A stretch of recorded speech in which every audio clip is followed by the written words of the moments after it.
대도시 항만 갖춘 부산을 시 종점부로 해야 정헌영 부산대 도시공학과 교수. 지난 2010년 6월 27일부터 7월 4일까지 7박 8일간 베링에어 평화포럼 시찰단의 일원으로 유로터널 시찰에 참가해 유로터널에 대한 지식 이외에 영국과 프랑스에 대한 많은 지식을 얻었다. 알래스카와 러시아를 해저 터널로 잇는 베링헤어 프로젝트는 모두가 꿈의 프로젝트라고 하지만 꿈은 꾸는 자에게만 이루어지고 시작이 반이라는 말처럼 이미 실현 중에 있고 상당히 진전된 프로젝트라 생각한다.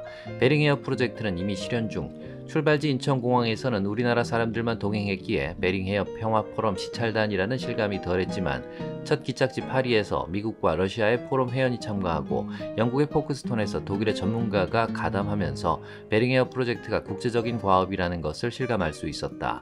또 시찰단원 전원이 참가할 수는 없었지만 런던과 파리에서 주 한 대사관의 초청 만찬이 있었기에 국제회원으로 구성된 근번 행사의 의미가 더욱 높아졌다. 근번에 견학한 유로터널이 최초로 구상된 것은 1800년대 초로 그 후 영국 쪽에서 부정적인 입장을 취해오다가 유럽 대륙과 섬나라 영국 간의 인적 물적 이동량 증가에 따라 새로운 교통시설과 수단의 필요성이 제기되어 양국의 합의에 의해 건설되었음을 근번 여행에서 다시 확인할 수 있었다. 어쨌거나 유럽 대륙과 섬나라 영국이 터널로 연결된 것이 부럽기도 하고 또한 한국과 일본 간에 논의되고 있는 한일 해저 터널의 조기 실현이라는 바람이 느껴지기도 했다. 민주주의 발전의 세계 모델이며 경제적으로도 유럽의 선두 그룹이었던 영국과 프랑스가 바다로 인해 떨어져 있는 육지를 좀 더 일찍이 터널로 연결했더라면 이동의 편의성이 증대되어 양국이 함께 더욱 발전했을 것이라는 막연한 가정도 해보았다. 그러나 최초 터널의 구상에서 실현되기까지 약 200년 가까운 세월이 걸렸다는 사실에는 터널 건설에 따른 기술적인 어려움이나 경제적인 타당성 문제 이외에 양국 간의 뼈아픈 과거 역사가 내재되어 있음을 새삼 확인했다. 애초에 프랑스와 영국 땅의 주인은 금발의 파란 눈을 가진 켈트인으로 로마인들은 이 지역을 켈트인들이 사는 지역이라 하여 갈리아라 했다. 고대와 중세를 거치면서 프랑스에는 라틴계 주민이 영국 섬에는 대륙에서 넘어온 게르만계의 앵글로잭과 섹슨족이 켈트인을 몰아내고 주인이 되면서 언어와 문화가 다르게 형성되어 오늘날까지 이어져 오고 있다. 그런데 그동안 프랑스에서는 라틴계의 프랑스인만이 프랑스 왕이 된 것이 아니고 또한 영국 땅에서도 영국인만이 왕이 된 것도 아니었다. 이를테면 프랑스 땅에도 노르만족 출신이 다스리는 노르만 공국도 있었고 영국 땅에도 덴마크 쪽 민족이 쳐들어 왕이 되기도 했으며 한편 프랑스 공주가 영국 왕에게 시집오면서 프랑스 남부 지역을 가져와 영국 왕이 프랑스의 많은 부분을 다스리기도 했다. 영불 철천지 원수에서 절친으로. 그런 역사 속에서 프랑스와 영국 간에는 크고 작은 충돌이 수없이 있었는데 그 중에서도 영국 왕이 프랑스 왕위까지 계승하려다 발생한 100년 전쟁은 치명적이었다. 영국이 무려 117년간이나 싸웠다. 프랑스의 잔다르크가 등장하여 프랑스가 승리하면서 결국에는 영국이 프랑스 대륙에서 완전히 물러나 오늘날의 국경이 이루어졌지만 전쟁 동안 양국 백성들이 얼마나 고생했는지는 불문가지이다. 그 후 이 두 나라는 철천지 원수시간이 되었고 나폴레옹 시대에 다시 프랑스가 영국을 침략하면서 두 나라의 원한은 더없이 깊어지는 계기가 된다. 그러던 두 나라가 다시 손을 맞잡고 우리에게는 영원한 우정도 영원한 적도 없고 오로지 국가의 이익만 있다고 어깨동무를 하고 상생하며 나아가고 있는 것이 역사의 아이러니가 아니면 무엇일까? 근번 여행에서 프랑스와 영국 간을 세 차례나 왕래했다. 첫 기착지 파리 도착 후 파리에서 영국 쪽 유로터널의 첫 지역 포크스톤까지는 유로터널을 이용했고 런던에서 도버를 거쳐 다시 프랑스 칼레까지는 페리를 이용하는 기회를 가졌다. 다시 파리에서 서울로 귀국하는 길에는 파리 서울 직항 노선에 티켓이 여의치 않았던 관계로 파리에서 런던을 거쳐 오게 되어 육로, 해로, 공로 등 세 가지 루트 모두를 이용해 볼 수 있었다. 교통계획을 전공하는 본인으로서는 각 루트의 입출국의 수속 시스템과 각각의 교통시설들을 비교해 볼 수 있는 행운을 가져 근본 여행이 아니면 얻기 어려운 경험이라 판단되어 즐거웠다. 어느 학자가 이야기했던가 국제화는 국가 간의 문호를 자유롭게 개방하는 것이고 세계화 즉 글로벌화는 국가 간의 국경의 개념이 없는 것이라고. 유로스타를 이용하여 영국으로 입국하고자 프랑스 파리 북역에서 입국 수속을 해본 결과 이제 프랑스와 영국 간에는 국제화의 수준이 넘어섰다고 느껴졌다. 전체 유로 국가 간에도 이런 수준으로 이동이 자유롭게 이루어진다면 이미 국경의 개념은 의미가 무색해졌다고 보아도 될 것 같았다. 파리 북역에서 전 세계에서 몰려온 여행객들을 보면서 우리나라에도 더 많은 해외 관광객이 왔으면 하고 기대를 해보기도 하고 한반도를 포함한 동북아시아에서도 좀 더 자유로운 왕래가 되기를 기대해 보기도 한다. 유로스타 떼제베의 승차감은 종래보다 기술이 점점 더 향상되어서 그런지 과거에 비해 승차감이 더 좋아진 것 같았다. 아마 산이 많지 않고 터널이 없는 평지를 달리기 때문에 느껴지는 감각일 것이다.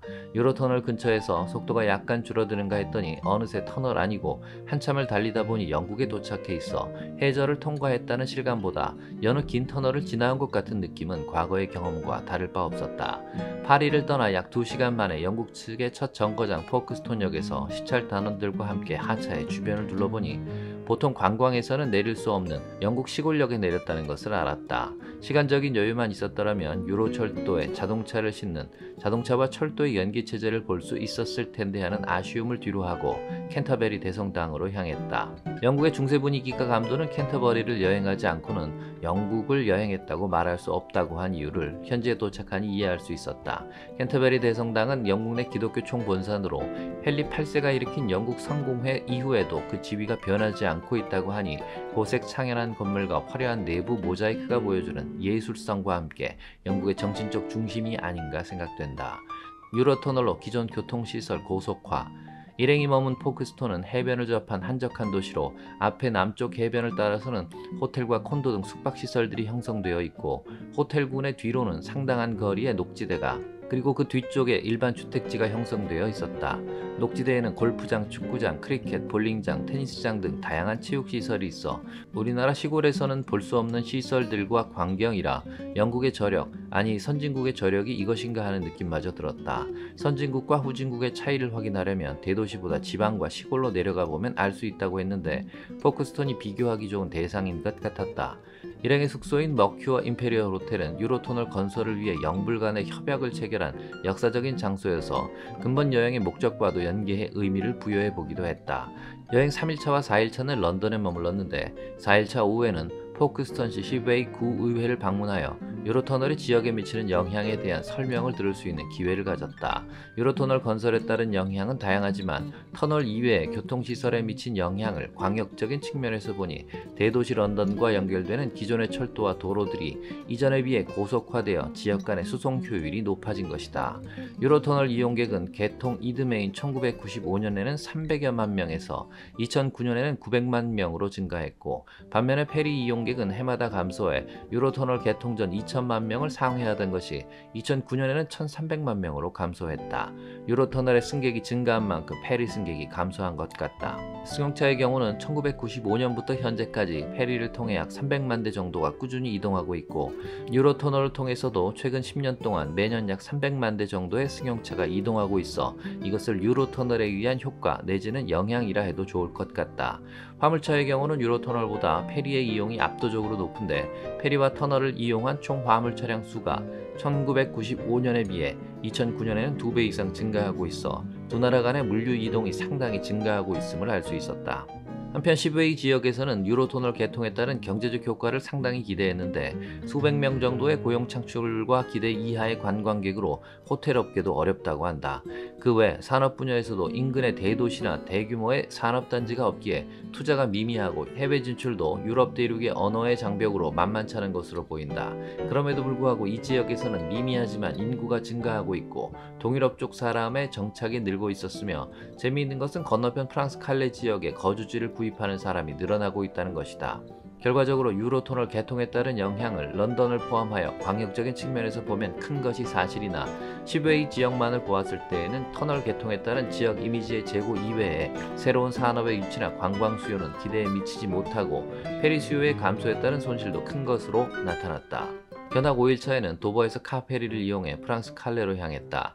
페리의 아래쪽 저층부는 차량을 선적하고 상층부의 3계층이 승객들의 공간이었다. 각 층마다 식당, 휴게소 등이 있고 면세점과 환전소도 있는 대형 선박이었다.